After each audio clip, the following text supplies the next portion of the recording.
সিদ্ধিরগঞ্জ থানা মামলার নম্বর ৩/৯/২০২৪ গ্রেপ্তার দেখেছে।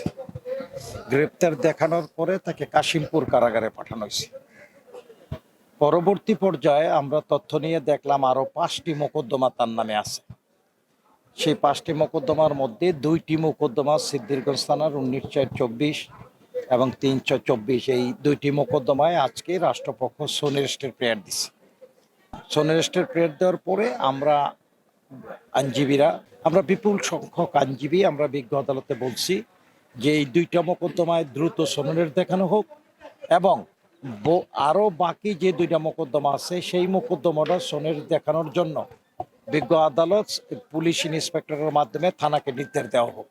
যদি সোনেরেস্ট না দেখায় তাইলে আমরা এই মোকদ্দমায় তার জন্য আইনগত কোনো পদক্ষেপ নিতে পারতেছি না, আইনানুগভাবে কোনো প্রতিকার ভাজন পাচ্ছি না।